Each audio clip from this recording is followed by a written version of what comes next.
여러분 안녕하십니까? 오늘도 날씨는 아주 운동하기에 딱 왔다십니다. 여의도까지 쫙 또 한번 땡겨봤어요.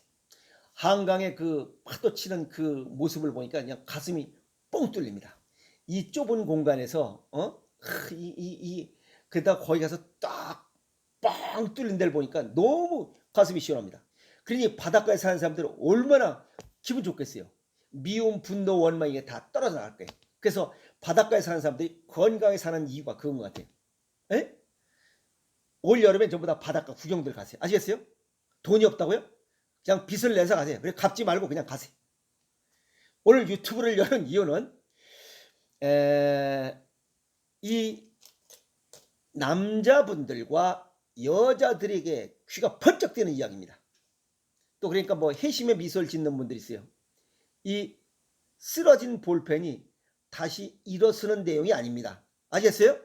그 내용이 아니고 혈압약을 오래 먹으면 심방세동 위험이 2.3배 이상 높아진다는 겁니다. 심방세동 위험이 2.3배 높다. 이 얘기는 뭐냐면 우리가 약을 먹는다 할지라도 또 약을 먹어서 고혈압을 이렇게 정상 범위에 참고치 내에 들어있다 할지라도 약을 오래 먹으면 심장질환 발병이 높아질 수 있다. 아시겠어요? 그리고 여기에 더해서 고혈압약을 먹고 비만이라면 더 위험성은 높아진다는 겁니다. 고대 안암병원 순환기내과 교수팀과 숭실대 이 교수들이 팀을 이루어서 2009년도부터 2017년도까지 보험공단에서 건강검진을 받은 수검자 1000만 명을 대상으로 분석한 겁니다. 이들의 데이터를. 정상 혈압을 가진 사람보다 혈압약을 5년 이상 복용한 사람, 이 사람들의 심방세동 발생 위험을 분석한 결과 2배 이상 높았다라고 정리했습니다. 여기서 또 특이한 얘기 나와. 심방세동이 뭐냐 이게야. 전신으로 혈액을 보내는 심장 속에 좌심방, 좌심실, 우심방, 우심실, 여기서 좌심방과 우심방, 이 심방이라는 조직에 문제가 생긴 겁니다. 그게 뭐냐면 심방에서 피를 이렇게 쫙 밀어서 내보내야 됩니다. 근데 이게 건강한 사람은 쫙 잘라서 쫙 밀어버립니다. 그런데 건강하지 않은 사람, 이 심방세동이 있는 사람들은 이걸 이만큼 다 꽉 짜지 못해요. 여기 남은 공간만큼 피가 남는 거예요. 요 피는 혈전으로 남아요. 피딱지. 아시겠어요? 피떡으로 남습니다. 이게 문제예요. 혈액순환 장애가 발생하는 주 원인이 혈전이라고 했잖아요. 근데 여기에 심방세동이 있으면 이런 증상이 나타난다는 거예요. 그래서 이걸 그냥 방치해버리면 이 피떡 혈전이 혈관을 막아서 뇌졸중, 그 다음에 심근경색, 심장마비예요. 급성 심근경색, 또 부정맥, 협심증 등 이런 치명적인 질환을 유발시킬 수 있다. 이런 것들은 아주 위험하죠. 돌연사의 위험을 가지고 있는 이러한 심혈관 질환들이, 이런 것들이 발생할 수 있다는 거예요. 고혈압, 비만 등으로 혈관 건강이 나빠지면 혈액순환, 혈전으로 인한 혈액순환 장애가 생기거나 동맥 경화가 생기거나 어쨌든 혈액이 수축과 이완이 잘 안 되는 경우에 심방세동이 발생하기 쉽다라고 정리했어요. 근데 일반적으로 우리가 생각을 그렇게 했어요. 고혈압 약을 먹어서 정상 참고치 내에 혈압이 들어있다면 우리는 지금까지 일반적으로 다 이상이 없다라고 생각해요. 죽을 때까지 아무 이상이 없을 것이다 라고 했고, 이런 의학을 연구한 사람들은 합병증은 진행됩니다 라고 얘기했어요. 그런데 무슨 합병증이 진행되느냐라고 하는 정확한 데이터를 제시하지 못했어요. 그런데 요번에 이 교수팀들이 심방세동이 발생하기 쉽다라고 하는 연구 결과 데이터를 제시한 거예요.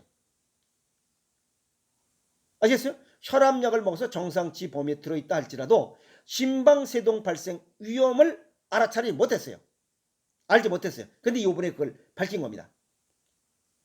연구팀이 대상자의 혈압을 중심으로 혈압약, 고혈압약을 먹는 복용 여부와 그 다음에 얼마 기간 동안 먹었냐, 기간, 기간에 따라서 심방세동 발생 위험을 분석했습니다. 정상 그룹 120에서 80인 사람, 그 다음에 고혈압 전 단계 수축결합 120에서 140, 이완기가 80에서 90, 그 다음에 고혈압인 그룹은 5년 미만인 사람과 5년 이상인 사람들, 이렇게 그룹을 형성을 해서 정상 그룹과 각 그룹 간의 심방세동 발생 위험을 비교한 겁니다. 이 비교한 결과 정상 그룹과 비교해서, 즉 120에 80인 이 정상 그룹과 비교해서 고혈압 전 단계인 사람들은 심방세동 발생 위험이 1.14배, 그 다음에 고혈압이 5년 미만인 사람은 1.19배, 고혈압이 5년 이상인 사람은 2.34배가 심방세동 발생 위험이 높다라고 이렇게 결과를 발표했습니다. 그러면 혈압약을 10년 이상 먹은 사람은 최소 곱빼기로 했을 때 2.5약 해서 5배 이상 높지 않겠느냐라고 추정할 수가 있겠죠. 오히려 이거보다 더 많을 수도 있어요. 그래서 고혈압 약을 먹어서 혈압이 정상 참고치 안에 들어있다 할지라도 고혈압 약을 먹은 기간과 비례해서 심혈관 질환 발생 위험은 점점 높아지고 있다는 겁니다. 이것이 증명된 논문이에요. 이거 정신 바짝 차려야 됩니다. 아시겠어요? 또 이 연구팀은 각 그룹의 허리둘레, 이 허리둘레와 요건 신장 기능이 약하면 여기 옆구리 살부터 살이 찌기 시작해서 허리둘레가 두꺼워집니다. 그리고 체질량 지수로 BMI 체질량 지수를 적용해서 비만도에 따른 심방세동 발생 위험도 같이 분석을 했습니다. 그 결과 허리가 굵을수록, 즉 신장 기능이 약할수록, 또 BMI 이 질량 지수, 체질량 지수가 높을수록, 그러니까 이 25, 30, 30에 가까울수록 심방세동 발생 위험은 높더라. 즉 비만일수록 심방세동 발생 위험은 높더라는 겁니다. 혈압과 체중, 허리둘레가 정상인 그룹에 비해서, 정상적인 사람에 비해서 5년 이상 혈압약을 복용하면서 뚱땡이 비만인 그룹은 심방세동 발생 위험이 3배 이상 높았다라고 하는 결과를 도출한 겁니다. 또 허리둘레가 95cm에서 100cm 이상은 3.11배, 그 다음에 BMI 지수, 요 체질량 지수가 30 이상인 사람은 3.36배. 어쨌든 허리가 두껍고 체질량 지수가 30 이상인 사람 뚱땡이들은 어쨌든 3배는 넘는다 이게. 그리고 이 교수는 어떤 말씀을 하셨냐면, 한 가지 이상 질환을 가지고 살아가는 유병장수 인구 증가 상황에서 혈압약, 고혈압약, 고혈압, 당뇨, 비만, 고지혈증 이런 약을 먹으면서 이 중에 고혈압 유병기관이 심방세동과 연관이 있다는 점을 밝힌 데 아주 큰 의의가 있다. 합병증이 발생되고 있다는 것을 증명한 거예요. 심방세동이 아직 확실한 서양의학적으로 확실한 예방법이 없는 만큼 고혈압이나 비만 환자는 정기적인 검사와 치료를 해야 된다는 거예요. 검사할 게 뭐 있어요? 덜 먹고 치료하고 운동하는 것밖에 더 있어? 그런데 이러한 내용이 미국 심장학회지에 게재됐습니다. 그리고 미국 심장학회가 선정한 2019년도 최고의 논문으로 이 내용이 실린 거예요. 선정되고. 이거 박수를 보내줘야 됩니다. 동양의학적 소견을 정리하면 심방세동은 음양오행상의 화, 혈액순환과 혈전에 관한 것은 심장이 관여하고 있고, 또 심장 판막, 요 심방의 판막 관련된 것은 간이 관련되어 있습니다. 그래서 이 두 장기를 음식으로 기능을 보강하면 심방세동 증상을 개선시킬 수 있다. 서양의학적으로는 확실한 예방법이 없다고 하는데 동양의학적으로는 음식으로 할 수 있다는 거예요. 그러면 고지혈증과 또 당뇨병과의 관계, 심방세동과의 관계도 또 어딘가 연구하고 있을 거예요. 이건 더 심각한 거예요. 그러면 고혈압, 당뇨, 고지혈 3개가 있다면 이건 더 심각한 거예요. 깨림칙한 거예요. 정신 바짝 차리세요. 우리가 혈액에 관련된 것은 맑은 피를 생산하는 것은 신장, 콩팥이에요.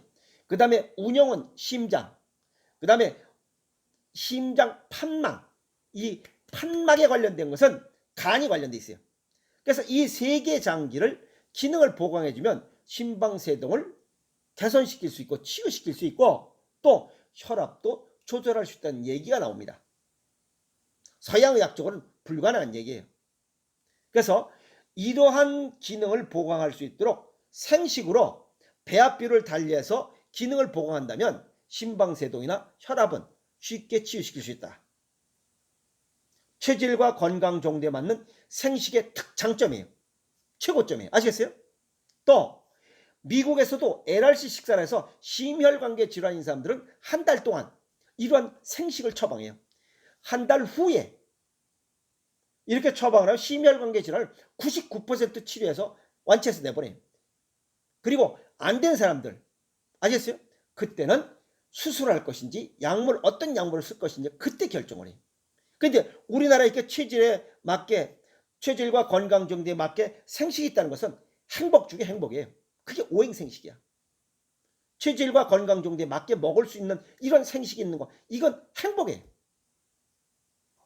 그리고 발을 따뜻하게 하는 생활 습관을 만들면 면역력과 정상 체온을 유지할 수 있어서 심방세동 쉽게 해결될 수 있어요. 이렇게 되려면 쓰고 달고 차갑고 싱겁게 먹는 스달차싱 습관을 버려야 됩니다. 그렇지 않으면 안 돼요. 그러면 얼마든지 치유할 수 있고 예방하고 치유할 수 있어요. 서양의학적으로는 심방세동 예방법이 없다 했어요. 그리고 혈압약을 5년 이상 복용하면 심방세동 위험은 점점 증가하고 있어요. 10년차, 15년차. 거기다 고혈압, 당뇨. 순수하게 고혈압만 있으면 괜찮은데 고혈압, 당뇨, 고지혈 3개 갖고 있는 사람들. 이건 생각할 수도 없는 무대기가 지금 위험이 있는 거예요. 무대기. 어떤 무대기? 중풍, 심근경색, 부정맥, 협심증. 이런 게 전부 다 잘못되면 돌연사를 불러일으킬 수 있어요. 삶의 질이 떨어지는 거예요. 예방법이 없다는데 동양의학적으로는 생식으로 예방할 수 있어요. 체질과 건강 정도에 맞는 생식이라면 얼마든지 예방할 수 있어요. 깨우쳐야 됩니다. 그리고 실천해야 돼요. 어떤 걸? 음식으로 병을 고칠 수 있다. 예방할 수 있다. 어떤 음식이? 체질과 건강 정도에 맞는 생식이. 아시겠어요? 그래서 음식으로 못 고치는 병은 약으로도 못 고친다. 이걸 깨우쳐야 돼요. 이렇게 목청 돋구는 이유가 그거예요. 한 사람이라도 아파서 안 되잖아요. 알고 실천하면 되는데 왜 그게 마비돼가지고 죽어버리고 그러냐 이 말이에요. 동양의학적으로 보면 병이 있으면 반드시 치유법도 줬어요. 그게 자연이에요. 혈압 환자들 그냥 평생 약 먹고 나중에 중풍 걸리고 심장마비 걸리고 부정맥 때문에 가슴이 아파서 스텐트 받고 이렇게 살을 내. 아니면 체질과 건강 정도에 맞게 생식 먹고 심방세동 없이 건강하게 살을 내. 그건 얼터너티브. 양자택일이에요. 그리고 깨우쳐야 됩니다. 5년 이상 혈압약을 먹는 사람들은 중풍 발생 위험이 점점 늘어나요. 증가돼요. 거기다 고혈압, 당뇨, 고지혈 3개가 겹쳤다면 이건 더 위험성이 높아져요. 경고입니다. 아시겠어요? 정신 바짝 차린 경고야. 이런 게 아니라 아시겠어? 본인의 몫이에요. 음식으로 못 고치는 병은 약으로도 못 고친다. 그리고 음식으로 병을 고칠 수 있다. 건강을 증진시키고 질병을 예방하고 치유할 수 있다. 어떤 음식이 체질과 건강 정도에 맞게 배합비를 달리한 생식권, 생식이 올리원 유일한 거예요. 지금 이게 우리나라에 있다는 게 대단히 특장점이에요. 다행히도 이 오행생식 주식회사가 있어가지고 내가 뭐 이런 얘기하니까 잠깐만 나보고 뭐 어떤 사람 뭐 무슨 뭐 사장이냐고. 아니에요. 사장은 따로 있어요. 나는 이게 먹어서 좋으니까, 이게 이론적으로 맞으니까, 또 이렇게 해서 생식을 먹은 사람들이 다 좋아지고 있으니까 그래서 얘기하는 거예요. 오늘 혈압과 관련된 거, 혈압약을 5년 이상 먹으면 심혈관계 질환의 위험은 점점 증가된다 하는 얘기로 목청을 돋궜습니다. 이제 더 이상 목청 돋구지 않도록 합시다. 알겠습니까? 화이팅!